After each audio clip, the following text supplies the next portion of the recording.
Salut à tous, on se retrouve pour une nouvelle vidéo. Alors aujourd'hui je vais vous donner les 10 raisons de faire la mise à jour sous Windows 10. Alors 10 raisons pour passer en fait d'un PC qui tourne sous Windows 7, 8 ou 8.1. Je vais vous donner 10 raisons pour faire la mise à jour de ces OS vers Windows 10. Alors dans les 10 raisons que j'ai retenues, je vous ai fait un petit tri. Alors ça ne comprend aucune raison technique du style DirectX ou de ce genre de choses. Ça ne, ou tu vois, DirectX ou alors le fait que Windows 10 va gérer certains décodages de fichiers audio, vidéo et tout le bazar. Non, j'ai pris que des critères, on va dire cosmétiques, c'est-à-dire qu'ils ne relèvent que de l'apparence et des fonctionnalités également innovantes. Donc, on va tout de suite commencer le classement. Première bonne raison, je l'ai classé en numéro 1, pardon, c'est ceci. J'ai nommé le menu démarrer. Alors, si vous êtes sous Windows 8.1 ou 8, vous verrez énormément la différence. Vous sentirez vraiment que c'est génialissime. Si vous êtes encore sous Windows 7, bah vous direz ah bon, le menu démarrer, mais moi je l'ai aussi. Il est où la nouveauté? Tout simplement parce qu'on a un tout nouveau menu démarrer. Sous Windows 8, il avait totalement disparu. Et là, ça y est, on le retrouve. C'est sa renaissance en fait. Le fameux menu démarrer, ce qui a fait la force de Windows depuis Windows 95, le revoilà. Alors, pour faire un petit descriptif rapide de menu démarrer, on a sur la partie de droite ce qui correspondrait à Windows 8 et sur la partie de gauche ce qui correspondrait à Windows 7. Explication.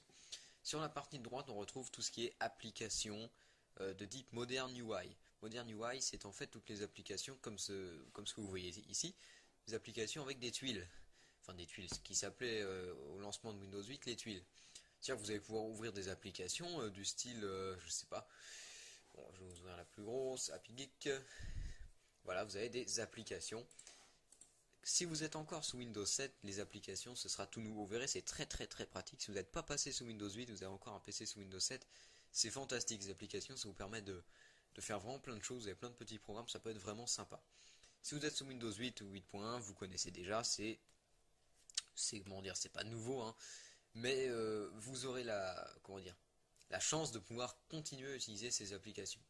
Donc ça, c'est pour la partie de droite. On retrouve donc les applications. Vous voyez, il n'y a pas grand chose de spécial à dire, hein. Ces applications, elles sont rangées. On peut les bouger, on peut redimensionner le menu démarrer. On peut baisser, monter et tout. Par contre, là où ça change un peu plus, c'est sur la partie de gauche. Sur la partie de gauche, en fait, on retrouve la partie que j'appellerais Windows 7. Alors en haut, vous avez ce qui correspond à votre session, hein. Vous voyez, paramètres du compte verrouillé, se déconnecter. En dessous, vous allez trouver tout ce que vous utilisez le plus fréquemment. Encore en dessous, vous avez 4 boutons qui correspondent à l'explorateur de fichiers, avec tout ce que vous utilisez le plus souvent. En dessous, vous allez avoir un bouton paramètres qui vous permet d'accéder au tout nouveau panneau paramètres. J'en ai parlé dans une précédente vidéo sur la présentation de Windows 10. N'hésitez pas à aller la voir. Le menu donc paramètres, je ne vais pas trop m'étaler dessus. Et vous allez trouver également le bouton marche arrêt pour mettre en veille, arrêter, redémarrer.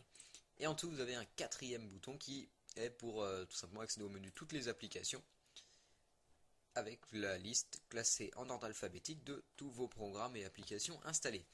Petite nouveauté également dans cette partie ici, c'est que vous pouvez cliquer sur une lettre ou un chiffre, et vous arriverez ici. C'est un espèce de, comment on appelle ça, un annuaire en fait un peu. Par exemple, si vous recherchez un programme qui commence par S, vous avez juste à cliquer sur S et voilà tout ce qui commence par S. Voilà, vous pouvez aller comme ça un peu partout. C'est juste pour accélérer en fait la recherche. Voilà pour le menu démarrer, j'ai pas grand chose à rajouter, donc tout de suite on va passer à la deuxième grande nouveauté de Windows 10. Alors Windows 10, la deuxième raison que j'ai trouvé pour que vous passiez sous Windows 10, c'est un nouveau navigateur internet que j'ai nommé Microsoft Edge. Alors c'est pas moi qui vais donner son nom, mais voilà.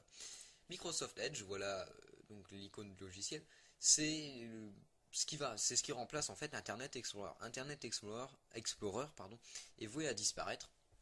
Sur les versions, si vous achetez un PC avec Windows 10 déjà installé, donc ça va arriver durant le mois d'août. Si vous achetez, enfin même fin août, si vous achetez un PC qui aura déjà Windows 10 installé, normalement Internet Explorer ne sera plus présent sur Windows 10. Si vous faites la mise à jour je tiens bien à le lire, si vous faites la mise à jour, normalement, vos programmes seront conservés durant la mise à jour, et donc Internet Explorer sera conservé, et vous aurez donc Internet Explorer sous Windows 10. C'est d'ailleurs la raison pour laquelle moi je l'ai. Même si, bon, ce que je fais pas tout pour un insider et tout bazar, mais bon, passons. En gros, c'est parce que comme moi j'ai fait des mises à jour successives, je suis arrivé à ce stade-là, et donc j'ai toujours Internet Explorer sur mon PC. Par contre, si vous installez Windows 10 à 9, vous n'aurez plus normalement Internet Explorer, pardon, j'arrivais, normalement ne sera plus présent, il faudra aller le télécharger sur Internet pour l'avoir. Mais il a été remplacé par un nouveau navigateur, donc Microsoft Edge, donc appelé couramment Edge, avec une nouvelle icône comme vous pouvez le voir. Et voilà le tout nouveau navigateur à Microsoft. Alors, on a une interface totalement épurée. Vous voyez que c'est vraiment simple, c'est basique. En page d'accueil, par défaut, on arrive sur la page d'accueil avec toutes les actualités MSN. Vous voyez, c'est marqué mon flux d'actualité avec MSN. Donc vous avez la météo, vous avez beaucoup de choses. Et la grande particularité de ce navigateur, c'est que c'est quasiment, oui, ça doit être le seul navigateur avec lequel vous pouvez écrire. Explication, vous avez une petite case en haut. Alors, pas sur le fil d'actualité, mais on va aller sur Google. Voilà. Et sur ce navigateur, vous avez cette petite icône qui correspond à écrire sur une note web. Vous allez pouvoir cliquer dessus. Et ici, vous pouvez écrire. Alors évidemment, je fais ça sur la page de Google, ça n'a aucun intérêt. Mais vous allez pouvoir faire ça, par exemple, sur une page d'un site marchand, sur une page n'importe laquelle, hein, d'un blog, d'un truc comme ça, pour mettre en valeur en fait une information. Vous allez pouvoir mettre une bulle de texte. Salut à tous. Voilà, vous allez pouvoir mettre plein de choses comme ça. Voilà, j'ai arrêté. Et voilà, et ensuite, une fois que vous avez fini, vous allez pouvoir envoyer votre travail, ou l'enregistrer, ou même l'envoyer. Je crois que vous pouvez l'envoyer partager. Vous voyez, vous pouvez l'envoyer par mail à des contacts, à n'importe qui. Ça, c'est une des grandes particularités, c'est ça. Évidemment, on a un tout nouveau navigateur, donc on a des nouveaux menus. Nouveaux menus paramètres. Hein. Ouais, tout a été complètement retravaillé. Favoris, qu'est-ce que c'est que ça? Partager, donc toujours partager. Google, favoris, bon voilà. Mais vous voyez qu'il est extrêmement épuré, hein, il n'y a vraiment rien, quoi. Vous avez ce qui correspond aux onglets, retour, enfin précédent et suivant, recharger la page, actualiser, et la barre d'adresse. C'est tout ce que vous avez avec quelques options. C'est moderne, quoi, c'est basique. Alors pour ce qui est du fonctionnement, il marche très bien, hein, il n'y a pas de problème, je vous invite à l'utiliser. Quand vous aurez fait la mise à jour, vous verrez que ça fonctionne parfaitement.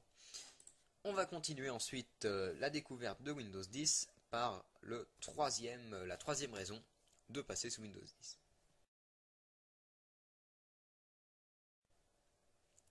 Alors, troisième raison de passer sous Windows 10, c'est que vous bénéficierez de l'assistant vocal personnel qui s'appelle Cortana. Cortana, c'est, comment dire, c'est un assistant donc vocal personnel, c'est en gros quelque chose qui va vous aider dans le quotidien à gérer vos affaires, à vous donner des idées, à vous proposer des choses. C'est difficile à expliquer, mais pour ne pas m'embêter à expliquer trop longtemps, je vais tout simplement vous illustrer. Alors, en bas de la barre des tâches, vous avez une case avec marqué Demandez-moi quelque chose, une icône de micro et un espèce de rond. Si vous avez regardé dans le menu démarrer, j'ai également une icône Cortana. Bref, que je revienne à l'icône ou en cliquant dessus, ça revient au même. Ça vous amène sur cette page. Cette page, en fait, c'est Cortana. Cortana, vous pourrez lui demander quelque chose, simplement vous cliquez sur le micro. Alors normalement, je ne l'ai pas configuré. Mais ici, vous demandez quelque chose à Cortana, vous lui posez une question et elle va vous répondre. Par exemple, vous demandez quel temps fera-t-il demain, et Cortana ira directement chercher sur internet les prévisions météo pour le lendemain. Mais ça va beaucoup plus loin parce que c'est, comme j'ai dit, un assistant personnel, donc vous pourrez gérer grâce à lui votre emploi du temps par exemple. Il y aura beaucoup de choses qui pourront être faites grâce à Cortana. Bon, c'est un gadget, hein, mais ça peut être sympa. Alors sur téléphone, vous l'avez déjà avec Windows Phone. Donc voilà un peu la découverte de Cortana. J'ai pas encore eu le temps trop de chercher dedans. Rappel, heure, lieu, personne. Vous voyez, vous pouvez lui demander, vous pouvez créer des rappels. Donc par exemple, vous pouvez Alors avec Cortana, voilà, je viens de découvrir parce que je l'utilise pas. Et par exemple, vous voulez rappeler que, je sais pas, que tous les lundis soirs, vous voulez aller à un cours de machin, eh bien vous mettez, je sais pas, tout heure, vous mettez heure et hop, et vous voyez, donc rappeler de vous, personne, lieu, tout le bazar. Enfin voilà quoi, donc vous allez comme ça pouvoir, ça va vous aider en fait dans votre quotidien. Donc voilà pour ce qui est de Cortana. J'ai pas grand chose à rajouter d'autre. Cortana a également maintenant une barre de recherche. Vous avez vu, il n'y a plus de cases recherchées. On avait avec Windows 7. Maintenant, on a une grande case en bas. Vous pourrez la rétrécir si elle prend trop de place. Vous pourrez la rétrécir et la mettre beaucoup plus petite. Dans cette case, vous allez pouvoir demander quelque chose. Par exemple, vous allez pouvoir, comme avant, rechercher un programme. Par exemple, je recherche un programme. Voilà, CPUZ, je recherche. Mais Cortana, avec Cortana, maintenant, ça va beaucoup plus loin. C'est-à-dire qu'avant, ça recherchait uniquement dans votre ordinateur. Maintenant, ça va rechercher tout ce qui est application et programme, ça va rechercher tout ce qui est paramètres, mais ça va également rechercher sur Internet. En plus, évidemment, de chercher tout ce qui est documents et fichiers, dossiers dans votre PC. Mais maintenant, ça a la capacité également d'aller chercher des informations directement sur Internet. Par exemple, je vais essayer sur CPUZ et hop, ça m'ouvre une page Internet avec la recherche qui est faite. Voilà un peu Cortana, c'est un petit gadget, mais ça peut être sympa. C'est même la troisième raison que j'ai trouvée pour passer à Windows 10. Donc maintenant, je vais vous donner la quatrième raison de passer sous Windows 10.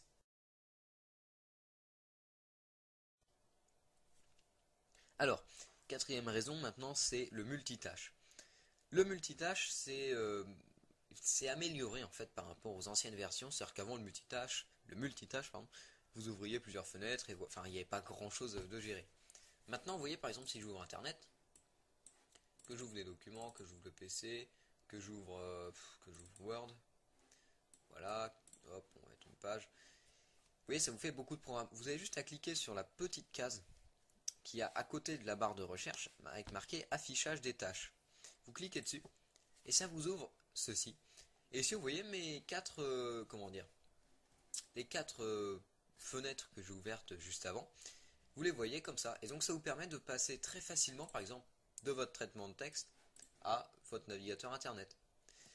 Encore mieux quand vous ouvrez énormément de fenêtres, voilà, ou que tout est rabattu comme ça, que tout est caché.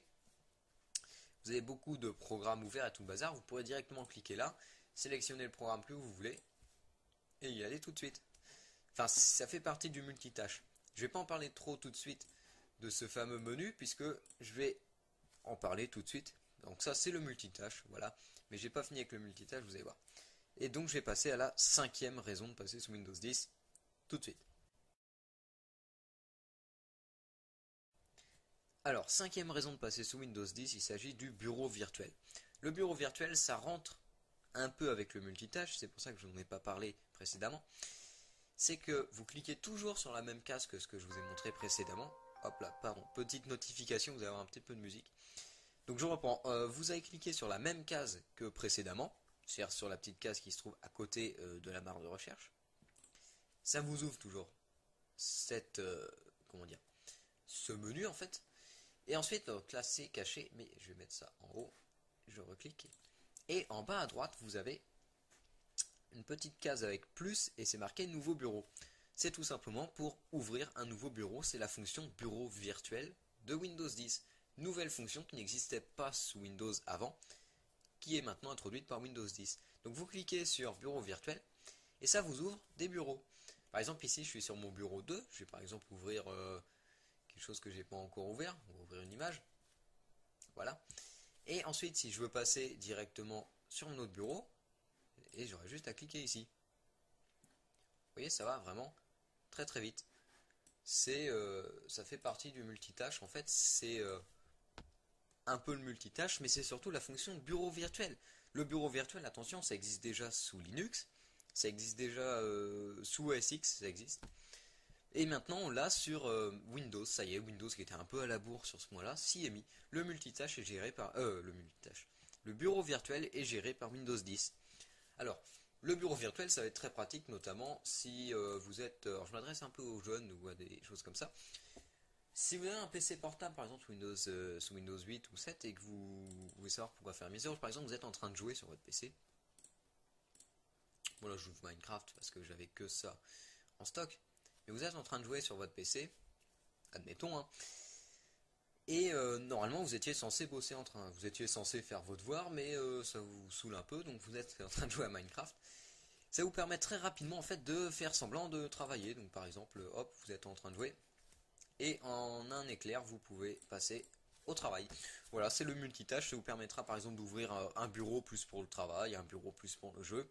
C'est une nouveauté qui existait déjà, il n'y a rien de nouveau dans le concept, simplement ça a été introduit par Windows 10. On continue, on va passer par la sixième raison d'adopter Windows 10.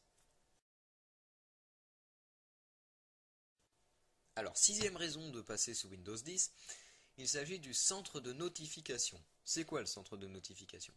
Vous savez sans doute, parce que c'est présent sur tous les téléphones portables, Android, iOS, même Windows Phone, vous avez souvent des notifications. Les notifications, c'est quand un programme, ou plutôt une application dans le cas des appareils mobiles, vous indique par exemple que vous avez reçu un mail, que vous avez reçu un SMS, que vous avez une nouvelle quelconque qui est arrivée, que votre batterie est faible ou un truc comme ça. Et bien avec Windows 10, maintenant Windows 10 comprend un centre de notification. Alors ça va vous permettre par exemple, comme sur un téléphone portable, de savoir par exemple quand un mail est arrivé, vous allez, si vous avez votre application, votre boîte mail, vous avez une application qui correspond à votre boîte mail d'installer, lorsque vous allez recevoir un nouveau mail, vous allez avoir une notification qui va s'afficher. Donc la notification va s'afficher, vous allez pouvoir savoir que vous avez un nouveau mail et tout sans avoir à relever votre boîte mail en permanence. Pour y accéder à ce centre de notification, c'est simple, il suffit juste de cliquer sur la petite icône en bas à droite qui ressemble à une bulle avec du texte. Et vous cliquez dessus et voilà, vous accédez au centre de notification. Alors moi je n'ai pas de notification, mais par exemple ça va être une que j'ai régulièrement en ce moment, quand je reçois des mails, quand vous commentez mes vidéos par exemple, je reçois un mail et hop, j'ai la notification qui apparaît directement là. Et je suis averti, il y a une petite sonnerie et il y a l'icône qui change de couleur, enfin qui se met tout en blanc. Ça veut dire que j'ai des notifications. Qu'est-ce que j'ai? Par exemple, quand j'ai mon serveur NAS, mon serveur de stockage local, qui est déconnecté parce que je suis en maintenance ou un truc comme ça, donc je ne peux plus reconnecter le lecteur réseau. Voilà, je parle pour ceux qui s'y connaissent un peu, mais voilà. Et donc j'ai une notification qui arrive, impossible de reconnecter tous les lecteurs réseau. En gros, ça peut, en quelque sorte, ça remplace en fait les messages que vous aviez. Par exemple, quand vous démarriez votre PC et qu'il y avait des problèmes, tel programme n'a pas pu démarrer, tel truc, machin. Ça va se retrouver en tant que notification dans le centre de notification. Va s'ajouter à ça tout ce qui va concerner le système. Par exemple, les mises à jour ont correctement été installées, ou alors installation, téléchargement des mises à jour. Donc ça va aller également dans le centre de notification. Quand vous recevez, comme je vous disais, des mails, des messages et tout, ça va finir dans le centre de notification. En fait, ça remplace tout ce que vous aviez comme avertissement et tout le bazar que vous aviez avant. Et bien tout ça, ça finit dans le centre de notification. C'est très pratique, hein. Ça existe déjà sous Windows Phone. Bon, maintenant, ça y est, on l'a sous Windows 8. Sous Windows 10, pardon. C'est justement une nouveauté qu'il n'y avait pas avec Windows 8. C'est ce qui faisait aussi que Windows 8 était incomplet, puisque on avait des applications, mais on n'avait pas de centre de notification, parce que généralement les applications, elles aiment bien avoir des petites notifications.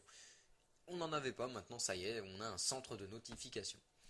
Je vais continuer avec le centre de notification et passer à, comment dire, à une autre raison, peut-être que ça vous aidera. Surtout si vous avez une tablette, vous allez voir de quoi je parle après.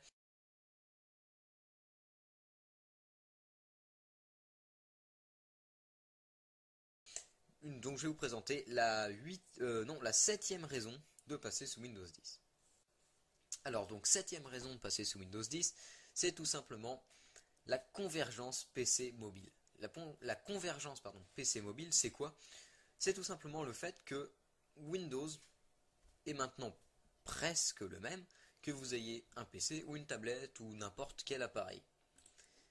Pour ça, je vais vous montrer une petite image qui vient de chez Microsoft. Voilà.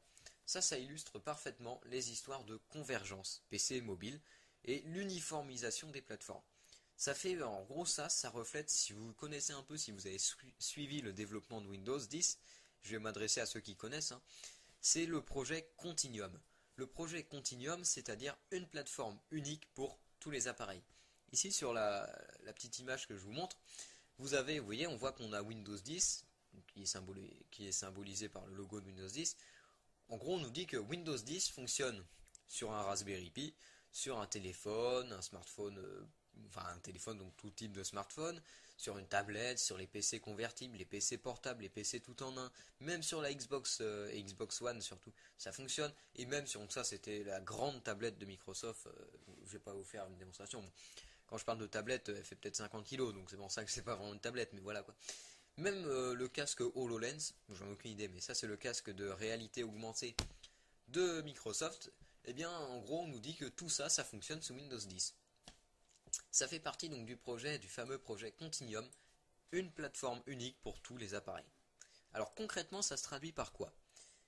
Concrètement, on a dans le centre de notification, en bas, on a des icônes, enfin des petites cases, avec bon, tous les réglages et tout le bazar. Et on a une case qui nous indique mode tablette.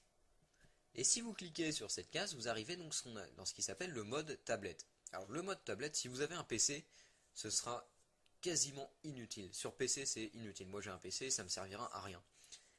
Là où ça va servir le plus, c'est si vous avez des tablettes convertibles. Vous savez le type Microsoft Surface. Vous savez que Microsoft a lancé sa propre tablette convertible, qui s'appelle la Surface.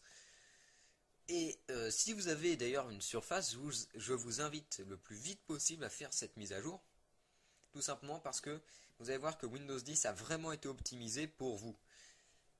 Pour les autres, bon bah c'est pas grave, mais si vous avez un téléphone aussi, ça pourrait être pratique, mais pour une tablette, et surtout pour les tablettes convertibles, vous allez voir c'est très pratique.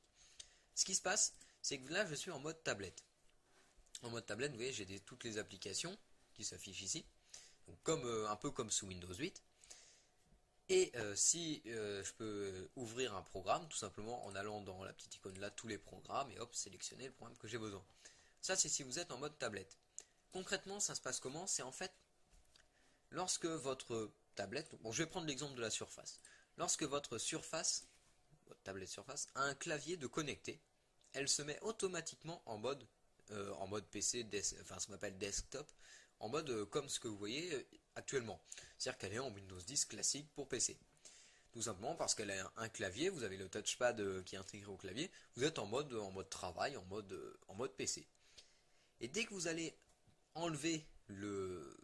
déconnecter en fait le clavier, vous allez automatiquement passer en mode tablette. Automatiquement, votre Surface va se mettre en mode tablette, tout simplement pour être plus simple à gérer avec l'écran tactile. C'est-à-dire qu'en fait, c'est une optimisation. Comment dire, je sais pas trop comment expliquer ça, c'est un peu compliqué, mais en gros, c'est optimisé que vous ayez une tablette ou un PC, c'est fait pour s'optimiser. Windows s'optimise automatiquement en fonction de l'appareil que vous utilisez. Voilà, je pense que là c'est pas mal, ça doit être assez bien dit. Donc en gros, quand vous avez débranché le clavier, vous êtes comme ceci, en mode tablette, vous avez donc très facile à gérer via la tablette, en tactile c'est très simple à gérer, et dès que vous allez rebrancher le clavier, vous allez repasser en mode PC, et là c'est très facile à gérer avec un clavier, une souris, le touchpad et tout le bazar. C'est vraiment, ça comble en fait le défaut qu'avait Windows 8. C'est-à-dire qu'en fait avec Windows 8 on voulait nous imposer d'utiliser Windows de la même façon qu'on ait un PC ou une tablette. Maintenant avec Windows 10, c'est pas vous qui vous adaptez en fonction de ce que vous utilisez, c'est Windows qui s'adapte en fonction de sur quel appareil et en quel mode il fonctionne. Oui, il fonctionne, oui, c'est bizarre ça.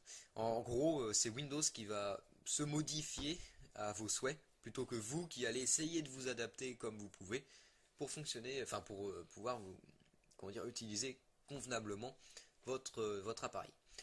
Alors ça va encore plus loin, le projet Continuum. Le projet Continuum, donc ça passe par ce mode tablette PC, ça passe par le fait qu'on a une plateforme unique pour tous les appareils.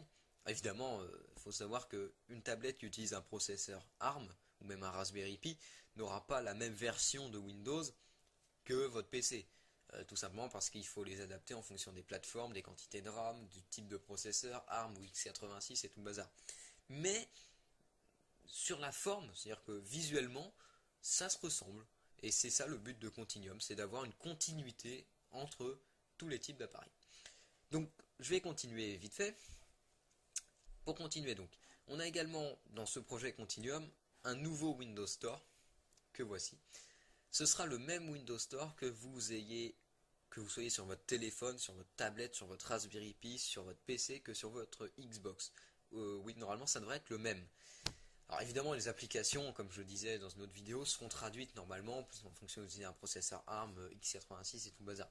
Mais normalement, ce sont les mêmes, comment dire, visuellement, la même interface, ouais, cherchez le mot, ce sera la même interface à peu près, que vous soyez sur une tablette, un PC et tout le bazar comme je disais précédemment. Voilà donc le nouveau, Windows Store, beaucoup mieux que l'ancien. Je vous avoue que l'ancien que vous avez sous Windows 8, il est minable. Sous Windows 7, si vous êtes encore sous Windows 7, vous allez voir alors vous connaissez pas les applications. C'est pour ça que je vous invite, si vous êtes encore sous Windows 7, à passer le plus vite possible sous Windows 10, tout simplement parce que vous avez bénéficié de toutes ces applications et tout le bazar, et c'est vraiment génial. Si vous êtes sous Windows 8, vous connaissez déjà, mais là c'est encore mieux, c'est encore plus simple à utiliser. Donc nouveau Windows Store, je ne vais pas vous expliquer plus longtemps, il a été totalement retravaillé, mais ça vous le découvrirez en l'utilisant, j'ai envie de dire. Je vais continuer ensuite. On a donc la convergence PC mobile. Maintenant, je vais continuer d'ailleurs avec les applications, c'est une grande nouveauté, c'est que maintenant que vous ouvriez un programme, je vais prendre Internet Explorer, ou je vais prendre Edge, ça fera mieux. Donc que vous ouvriez un programme ou une application, eh bien ça se gère exactement de la même façon. Vous le savez peut-être, si vous êtes utilisateur de Windows 8, vous le savez très bien, c'est qu'avec un programme, vous pouvez redimensionner la fenêtre. Edge fait des siennes. Non, voilà. Si vous avez un programme, vous pouvez redimensionner la fenêtre, la bouger évidemment. Vous pouvez donc, comme je disais, changer la taille, la forme, la mettre sur un côté, sur l'autre. Ça, c'est logique. Par contre, si vous êtes sous Windows 8, vous ne pouvez pas faire pareil avec une application. C'est-à-dire que l'application, sa taille est figée. Vous pouvez juste l'agrandir, la diminuer, la bouger, la rabattre ou la fermer. Enfin, la rabattre. La mettre en barre des tâches ou la fermer. C'est tout ce que vous pouvez faire. Vous êtes complètement bloqué. Maintenant, avec Windows 10, les applications, les fenêtres des applications se gèrent exactement comme les fenêtres des programmes. Je ne sais même pas pourquoi Microsoft avait décidé que sous Windows 8, les applications n'auraient pas les mêmes fenêtres que les programmes. C'est n'importe quoi. Maintenant, ça y est, c'est uniforme. Que ce soit une application ou un programme que vous utilisiez, c'est fait exactement pareil. Et j'ai envie de dire tant mieux, parce que c'était vraiment le bordel. Vous voyez, je peux redimensionner mon application, je peux changer ce que je veux, quoi. Donc voilà à propos de l'uniformisation, des fenêtres que vous utilisiez. Un programme, une application ou n'importe quoi. Je vais continuer parce que je vois que le temps coule vite quand même. Donc je vais continuer. Alors, on a donc cette uniformisation et on a une nouvelle fonction. C'est, si vous connaissez pas, je vais rentrer un peu plus dans quelque chose de complexe. C'est ce qu'on appelle Snap. Snap, c'est quoi? C'est la fonction qui gère en fait les fenêtres. Explication. Si vous avez Windows 7, 8 et même Vista, et même peut-être, ça date, c'est très vieux, Snap c'est très vieux. Donc maintenant on va rentrer dans Snap 2.0, mais avant on utilisait Snap normal, Snap 1.0 quoi. Snap c'est quoi? C'est ce qui vous permet de, quand vous prenez votre fenêtre en fait, vous la mettez contre le haut de l'écran et hop, elle se met automatiquement en plein écran. Vous la prenez, vous la mettez contre le côté gauche de l'écran et elle se met en demi-écran à gauche. Vous la prenez, vous la mettez à droite de l'écran, elle se met automatiquement du côté droit de l'écran. Ça c'est la fonction Snap. Jusque là, c'est standard, n'importe quel Windows que vous ayez eu. Mais avec Windows 10, Snap est amélioré, on passe en 2.0. C'est-à-dire que maintenant, ça se complexifie un petit peu. Vous avez donc, vous l'avez sûrement vu quand je vous ai montré, si vous mettez par exemple votre fenêtre complètement à gauche, vous avez sur la partie de droite un choix d'applications. Donc parmi tout ce que vous avez ouvert, vous pouvez choisir en fait ce que vous pouvez mettre à côté. Donc par exemple, je vais reprendre un exemple. Vous ouvrez par exemple Word 2000. Moi j'ouvre Word, vous ouvrez le traitement de texte. Donc vous allez le mettre contre, hop, vous allez mettre ça à droite, et à gauche vous allez mettre votre navigateur internet. Et c'est très pratique, c'est-à-dire que Windows vous propose automatiquement, voilà, Windows vous propose automatiquement une sélection, vous propose automatiquement, vous demande si vous souhaitez en gros mettre à côté, sur l'autre moitié de l'écran, un programme affiché comme ça en demi-écran pour faire moitié-moitié. Donc ça c'est une des fonctions nouvelles de Snap. On a également une meilleure gestion donc du multi-fenêtre, comme j'appellerais ça. C'est-à-dire que vous pouvez par exemple mettre une fenêtre dans l'angle, dans un angle. Vous allez pouvoir ensuite ouvrir un autre programme, vous allez le mettre dans l'autre angle. Vous allez pouvoir mettre un autre programme, vous allez le mettre hop là, dans l'autre angle. Et vous allez pouvoir mettre, il me reste quoi? Je crois que j'ai tout ouvert. Vous allez prendre un autre programme et vous allez mettre dans l'autre angle. Hop là. Voilà, en gros maintenant Windows gère mieux cette histoire de, comment dire, d'ajuster en fait les fenêtres en fonction de l'écran. C'est très pratique. Alors ça dépend. Si vous avez des écrans, c'est-à-dire par exemple pour tout ce qui est PC portable, ce sera pas forcément pratique. Si vous avez des écrans, on va dire de moins de 16-17 pouces, ce sera vraiment pas pratique parce qu'en fait ça deviendra trop petit. Par rapport, par exemple cette partie-là, quand vous faites du traitement de texte, ça deviendra trop petit pour que vous puissiez voir clairement ce que vous faites. Par contre, c'est très valable si vous avez des écrans de plus de 20 pouces. Moi par exemple j'ai un écran de 25 pouces. Tous les écrans de plus de 20 pouces, donc ça même, alors c'est optimal, c'est des écrans de 30 pouces, des trucs comme ça. Mais c'est très valable puisque ça va vous permettre en fait de mieux gérer cette histoire de multi-fenêtres. Et vous allez pouvoir ouvrir comme ça par exemple jusqu'à 4 fenêtres, les unes à côté des autres. Vous allez pouvoir en mettre 4. Voilà comme ça. Et c'est vraiment très pratique. Alors évidemment, comme je disais, hein, avec les petits écrans ce sera pas facile parce que ce sera vraiment trop petit pour être lisible. Mais pour les grands écrans, les grandes tailles d'écran, ce sera pratique. Donc ça c'est la fonction Snap. Si vous ne connaissez pas son nom, c'est Snap qu'elle s'appelle. Et donc elle a été optimisée, elle est passée en version 2.0. Et enfin, je vais passer avec la 10e raison de faire la mise à jour sous Windows 10 tout de suite. Alors, 10e raison de passer sous Windows 10, c'est une raison toute simple, c'est que Windows 10 c'est le dernier système d'exploitation sorti par Microsoft. Et donc ça veut dire qu'en utilisant Windows 10, vous avez tout simplement le dernier système de Microsoft, c'est-à-dire celui qui est le plus abouti, enfin le plus abouti. Je dis pas que les autres sont pas aboutis et sont à moitié pourris en bêta, mais c'est celui qui est le plus au goût du jour, on va dire, le plus évolué, le plus qui est dans son temps, quoi. C'est le dernier. En plus, il faut savoir que notamment là, je parle aux utilisateurs de Windows 7. Windows 7 donc va pas tarder à être en fin de support, c'est-à-dire que vous savez que Microsoft s'engage à comment dire, à donner régulièrement des mises à jour, à déployer, voilà, cherchez le mot, à déployer régulièrement des mises à jour, hein, vous savez c'est très régulier, hein. Vous avez des mises à jour, que ce soit de sécurité, de correctifs de bugs et tout le bazar, vous avez régulièrement des mises à jour. Évidemment Microsoft ne peut pas, comment dire, fournir des mises à jour comme ça pendant 50 ans pour un OS. Généralement c'est une dizaine d'années, à peine ouais, une dizaine d'années. Par contre si vous utilisez Windows 7, il faut savoir que d'ici moins de 3 ans, 3-4 ans, Windows 7 va être en fin de support. C'est-à-dire que Microsoft ne va plus déployer en fait de mise à jour, ne va plus vous donner de mise à jour pour votre système, et donc votre système va se retrouver en quelque sorte obsolète et va se retrouver vulnérable à des menaces éventuellement.